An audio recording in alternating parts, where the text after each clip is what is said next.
The reasons South Africans have been giving for attacking and assaulting fellow Africans, and I actually find some of these reasons very flimsy.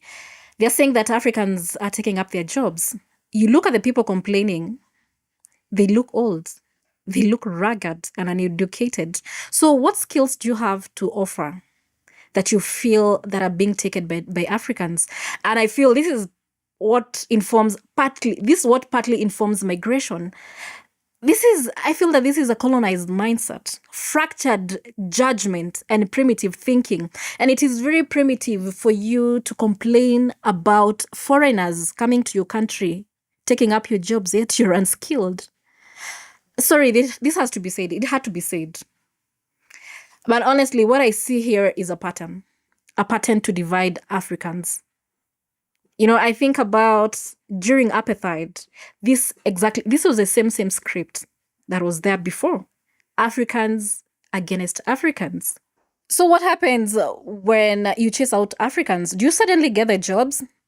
Does the economy fix itself now that the Africans are out? This is misdirected anger, honestly. 90% of South Africa is owned by the white man. Fix the system. Fix the imbalance. And this is what leaders like Julius Malema, they've been fighting for. But you're out here saying that Julius Malema deserved the sentence, that God handed the sentence to Julius Malema. I was listening to a speech by Julius Malema. Man, oh man, this man will kill us with wisdom one day. Listen in. But let's ask a question. After you marched and say you don't want Zimbabweans, you don't want Nigerians, you don't want Ghanaians, you close shops, you march. Why are you not coming back to tell us the following day that after that march, we expelled 10 Zimbabweans, and out of those 10 Zimbabweans, we're able to give 10 South Africans jobs? There is no such a report. Why? Because now Kabakuba Mazimbabwe, hauna misebetsi. You want proper jobs. You want a job with a pay slip, with an appointment letter, with pension, with medical aid, and you deserve it. But why are we fighting each other? It is the same people who made us fight each other during apartheid, black on black violence. They sponsored it. The same provinces where blacks were killing blacks during apartheid, sponsored by apartheid government, is the same provinces where blacks are beating blacks today. The script is the same. The right of the script is the same. Why do you ask me? Unkupa orna, konchangwana, koskolong kar is not South African. Ke munche koskolong, ke feche ke shebe waka. Give a proud father after removing a black child from school, when the black children were removed from school with bullets in 1976, when our parents were removed from school because they did not have school fees. I must play that role. Me, I will never do it.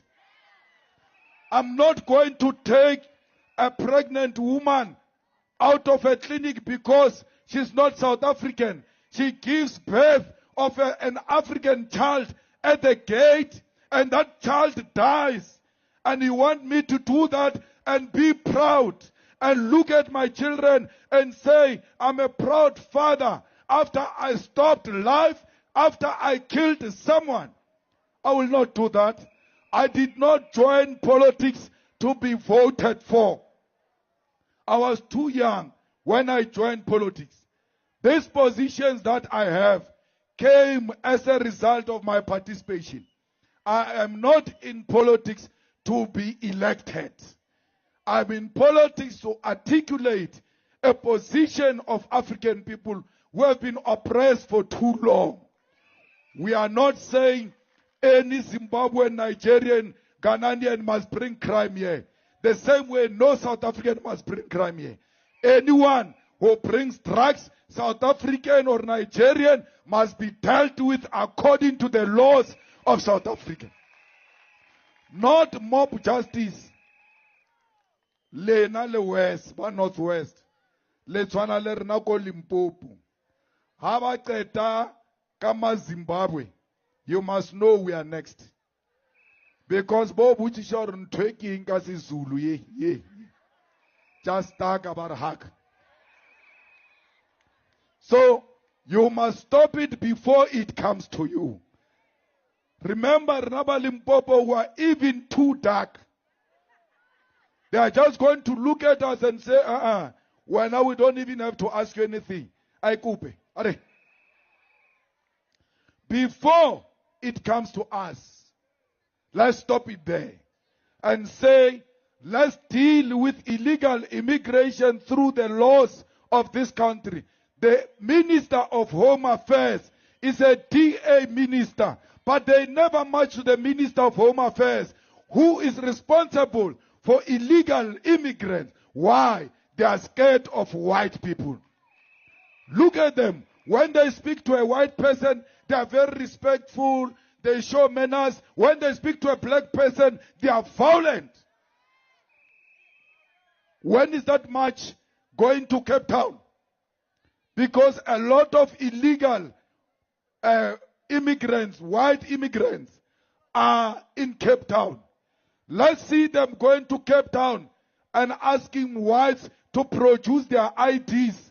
The same way here in Northwest, a lot of whites say they own land. If you ask them to produce a title deed, they don't have. They gave each other the land early 90s when they saw that democracy was coming. So many white people are here in South Africa, illegal labor. They must be treated the same way we treat others. But now they are even worse. They've got our land. How na le fast? Narula economic freedom. O shapa le Zimbabwe, le you remain landless. How na le Zimbabwe le na le fast? Le fast le kamara matso amakhuwa. How na le Zimbabwe le na le factory, le nang le mine, le nang le bank. You are fighting over useless things. They are distracting you so that you focus on each other while they are stealing our minerals, while they are stealing our land. Fukataki. This is the time you must be more awake. They are distracting you. They say foreigners have taken jobs from you. Go for them. You go there. They take everything. That's what they did during apartheid. When we were supposed to get our freedom, they started a fight between ANC and IFP. Instead of concentrating on fighting for freedom, we got distracted and killed each other. Who took the weapons to KZN? It was apartheid soldiers. Bought a lot of ammunition, took it to KZN. That's why till today, there are a lot of illegal guns in KZN. Those guns were delivered by the apartheid government, arming blacks to fight one another. Today, they don't give you guns. They put in your mind wrong ideas for you to hate each other, concentrate on one another, while they continue to benefit the minerals of our world. We need to focus, comrades. Not because I killed anyone. They want to take me to jail for 5 years because they don't want me. Why? Why do they want to take me away? They want to take me away because they are scared of the truth. They don't want the truth. I will talk the truth here. I'll talk the truth in jail. I'll talk the truth in my grave. No one can ever kill my ideas. My ideas are out there. No one can ever arrest my ideas. My ideas are out there. No white woman can determine my destination. I've got an appointment with the future, and that future is the revolution to liberate the children of Africa. You must not be scared, comrades. You must never allow them to use me to intimidate you. No one must use my name to intimidate you. Continue to fight for the truth. Continue to tell the truth. Do not be shaken by my sentencing, because that's what they want. They want you to be shaken. I'm not shaken. If I was not married with children, I was not going to appeal it. I was going to go there and come back. But as a responsible family man, I might be strong. My wife might not be strong. My children might not be strong. And my jail can destroy them. For them, I shall appeal it until I get my freedom, so that my family is in a better position. Fighters, the system is against us. We need to rise now. We need to take over power and change the system. The only way you can do that is to make sure that in your VT, there is a VT coordinator who registers the voters, because you cannot win election without your own voters. My takeaway for this story: South Africans, you're fighting other Africans, but the system that holds you back stays untouched. Think about it. My name is Wangari Njuguna, and this has been ADNC. Kindly subscribe to my YouTube channel, Wangari Njuguna. Also, download our app and sign up today for the latest news right at your fingertips. My name is Wangari Njuguna, and thank you for watching. Kindly subscribe, like, comment, leave a comment. I'd love to read what you have to say about this one. Let us have this conversation. Anyway, I'll see you in the next one. Kwaheri.